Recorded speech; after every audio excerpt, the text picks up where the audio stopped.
Bonjour, évangélisation à Bridge. Comment allez-vous? Ça va, merci.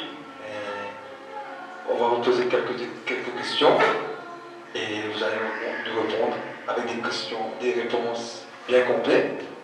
Okay. Qu'est-ce qui s'est passé en Inde quand vous avez prêché dans des temples religieux? Ben, disons que l'Inde, la majorité sont hindouistes, hindous. Il y a une partie qui est musulmane, surtout dans le nord, et il doit y avoir 1,5% de chrétiens, ce qui est peu. Il y a des catholiques et il y a des évangéliques pentecôtistes. Et le problème, c'est que les hindouistes d'Inde sont évidemment grandement majoritaires dans le gouvernement et ils ne veulent pas que les personnes ne soient plus hindous, ils ne veulent pas qu'ils se convertissent. Parce qu'ils ne comprennent pas, ils croient que les personnes qui se convertissent à Jésus, en fait, abandonnent la religion hindouiste pour rentrer dans la religion chrétienne. Mais ils ne comprennent pas qu'en fait, ils se convertissent à Jésus-Christ. Et c'est pour ça qu'ils sont contre et qu'il y a 3 États en Inde. En Inde, il y a 25 États. Et il y a 3 États qui ont une loi d'anti-conversion. Et ce qui veut dire qu'ils essayent de faire ce qu'ils peuvent pour empêcher et décourager les hindouistes de se convertir à Jésus. Et ça, c'est le problème. Maintenant, au niveau des persécutions, il y a des persécutions. Il y a eu dans l'état de Orissa, il y a 2 ans, à Noël, 500 hindouistes sont venus brûler toutes les églises, casser toute l'électricité, les tuyaux, et violer des nonnes, tuer des prêtres et des pasteurs, et voulaient vraiment détruire ces personnes et essayer d'arrêter la foi chrétienne.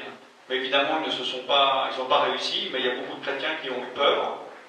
Et là, l'année passée, on était contents de pouvoir faire la première réunion en plein air depuis ces persécutions. Parce que là-bas, toutes les réunions, même si c'est une petite église, il y a un gros mégaphone sur les églises et tout le monde entend autour. Et là, j'ai pu donner mon témoignage, j'étais content, mais on sent le danger des hindouistes qui sont là et qui ne veulent pas que le christianisme se développe. Retourner en Inde. Là, donc nous sommes actuellement maintenant en février 2010 et je vais, Dieu voulant, retourner en décembre 2010 et janvier 2011 pour visiter la mission, parce que je suis responsable d'une mission là-bas qui comporte 63 pasteurs pour 73 églises, pour 10 000 membres, principalement dans les tribus, c'est-à-dire les lieux dans les montagnes, les collines, les castes éloignés des villes, qui sont dans des endroits donc, où il n'y a pas d'électricité, il n'y a pas d'eau courante, et ils vivent dans les bois, et ils chassent encore les animaux avec les flèches empoisonnées. Et beaucoup sont venus donc, à Jésus, d'ailleurs on en a baptisé l'année passée au corps, et en décembre, donc je vais retourner là-bas pour étendre encore, essayer d'ouvrir d'autres églises et inviter toutes les personnes qui le désirent pour voir la mission de leurs propres yeux en décembre 2010. D'accord. Et la mission que vous avez en Inde, est-ce que par rapport à votre pays et votre église, est-ce que vous avez des persécutions ou des découragements ou tout le monde sont d'accord avec ça? Non, en Inde, comme j'ai dit, il y a des persécutions, mais il y a certains États, ils ne peuvent pas persécuter comme ils le veulent, mais ça peut être une persécution administrative, ou bien, par exemple, dans certains quartiers très très hindouistes en Inde, si je me mets à prêcher l'évangile dans la rue, la police, elle ne va rien dire au niveau administratif, n'importe qui peut dire n'importe quoi, mais maintenant ils sont tellement fondamentalistes que le pasteur là-bas m'a dit, si dans ce quartier tu te mets debout et tu prêches, dans 10 minutes les gens vont venir prendre des cailloux et t'envoyer les cailloux, les pierres. Donc il y a des endroits, il faut être prudent. On avait une réunion à faire le soir dans l'état d'Orissa, et il y a eu des explosions. On a dû annuler la réunion, le faire dans un autre endroit et repartir par la route pour venir par un autre endroit pour faire ces réunions.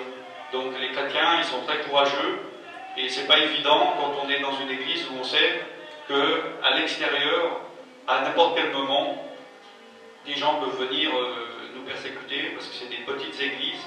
Et comme j'ai dit tout à l'heure, il y a des mégaphones, ils entendent à 1 kilomètre, et si quelqu'un...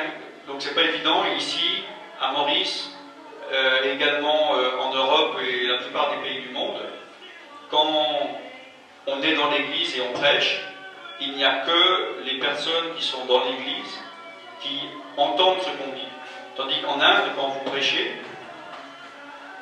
il y a dans un rayon d'1 kilomètre ou plus les gens qui entendent. Donc il y a les chrétiens qui entendent, mais il y a aussi les hindouistes, il y a les musulmans. Et on est vulnérable parce qu'on ne sait pas qui peut venir à n'importe quel moment. Donc c'est pas évident, c'est vrai, de prêcher dans ces conditions. Et plusieurs pasteurs là-bas sont persécutés et sont fait tabasser. D'ailleurs sur mon site centre-partage.com, à la page mission, il y a des vidéos de témoignages des survivants de ces attaques et des pasteurs de notre mission qui se sont fait tabasser, casser les jambes, et il faut vraiment prier pour eux. C'est une grande mission alors, il y a beaucoup de travail à faire.